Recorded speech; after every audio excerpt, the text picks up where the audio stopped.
दो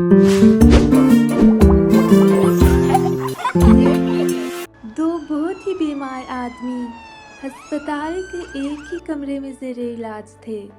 वो दोनों इस कदर अलील थे कि बिस्तर से उठकर बैठ भी नहीं सकते थे। सिर्फ एक शख्स को 1 घंटे के लिए अपने बिस्तर से उठकर बैठने की इजाज़त थी।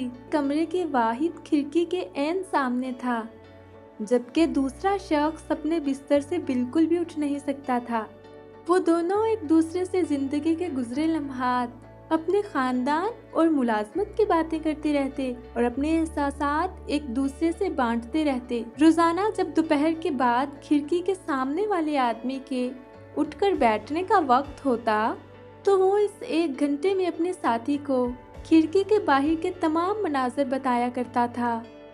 दूसरा आदमी अपनी उस दिन की जिंदगी उसी 1 घंटे में जी लेता था, जब उसके बेरंग जिंदगी में बाहर की दुनिया के रंग शामिल हो जाते थे। जब उसका साथी उसे बताता कि बाहर बहुत खूबसूरत झील है, राजहंस और बतखें उस झील में खेल रहे हैं, बच्चे पानी में अपनी अपनी कश्तियां चला रहे हैं, फजा खुशियां बखेरती नजर आ रही है, झील के चारों तरफ मोहब्बतें ही मोहब्बतें हैं, फूलों के रंग बिल्कुल कोसे कज़ा की तरह जमीन पर बिखरे हुए हैं, हरे भरे दरख्त उनको देखकर खुशी से झूम रहे हैं, और उस तरह वो अपने साथी को तमाम मनाजिर तफसीलन बताता जाता और दूसरा शख्स आंखें बंद किए हर चीज का तसव्वुर करता जाता।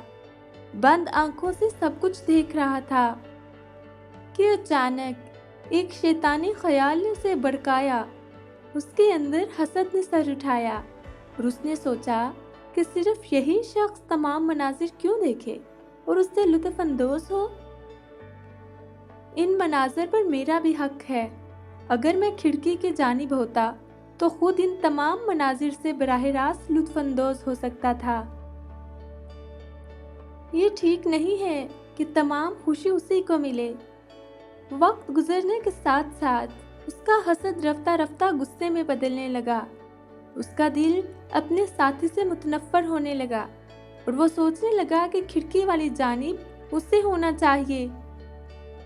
इन ख्यालात ने उसके अंदर बेचैनी की एक लहर पैदा कर दी। उसकी नींद उड़ गई और वो सोचने लगा कि किस तरह खिड़की वाली जगह हासिल कर सकता है। इन्हीं ख्यालात में गुम एक रात वो छत को घूर रहा था कि खिड़की के जानिब वाले शख्स को खांसी का दौरा इस कदर शदीद था कि उसकी सांस उखड़ने लगी। उसमें इतनी हिम्मत नहीं हो पा रही थी कि वो इमरजेंसी का बटन दबा देता। हसद और गुस्से से भरा शख्स अपने साथी को मौत के मुंह में जाता देखता रहा और उसने कोई मदद नहीं की, यहाँ तक कि उसकी खांसी रुक गई तो तमाम कमरे में गहरी खामोशी छा गई, मौत की सी खामोशी। अगली सुबह जब नर्स कमरे में आई तो खिड़की वाले शख्स को मुर्दा पाया। जब अगले रोज उस शख्स की मैयत को कमरे से ले जाया जा चुका तो कमरे में रह जाने वाले अकेले आदमी ने नर्स से अपना पलंग खिड़की की जानिब लगाने की ख्वाहिश का इजहार किया। नर्स ने उसकी इस ख्वाहिश को बखुशी कबूल कर लिया और उसका बिस्तर खिड़की की जानिब मुंतकिल करवा दिया।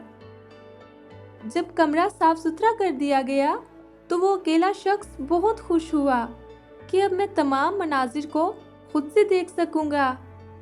थोड़ी देर बाद उसने बहुत हिम्मत करके अपनी कोहनी का सहारा लेकर थोड़ा सा सर उठाकर खिड़की से बाहर देखने की कोशिश की कि अब खुद इन तमाम मनाजिर को अपनी आंखों से देख सकेगा और उनका लुत्फ उठा सकेगा, बाहर की दुनिया के रंग देख सकेगा, झील और बच्चे देख सकेगा और खुशियां और मोहब्बतें सब कुछ खुद महसूस कर सकेगा। लेकिन जब उसने इंतहाई तकलीफ से सर उठाकर खिड़की से बाहर देखा तो वहां उसने एक बड़ी सी दीवार के सिवा कुछ नहीं देखा। उसे कुछ नजर नहीं आया। उस दीवार को देखकर वो हैरत और गम से साकिन हो गया, लेकिन अब कुछ नहीं हो सकता था। यही हाल हमारी जिंदगी का है। देखने में सामने वाला बहुत खुश और मुतमिन नजर आ रहा होता है, मगर खुशियाँ सिर्फ आपके अपने इंतखाब का नतीजा होती हैं। حالات کیسے بھی ہوں، اگر آپ چاہیں گے تو خوشی آپ کی ہوگی۔ اگر آپ خود ہی خوش اور مطمئن نہیں رہنا چاہتے، خوشی اور اطمینانیت بلکہ یہ صرف ہمارا اپنا رویہ ہوتا ہے۔ جو لوگ انتظار کرتے ہیں کہ ان کو خوشی ملے گی تو وہ ان کی زندگی میں کبھی نہیں آئے گی۔ خوشی اور اطمینان آپ کے اپنے اندر ہوتا ہے، اور اگر آپ کا رویہ مثبت ہے تو آپ کی ہر جانب سکون اور اطمینان ہوگا اور خوشیاں ہی خوشیاں ہوں گی۔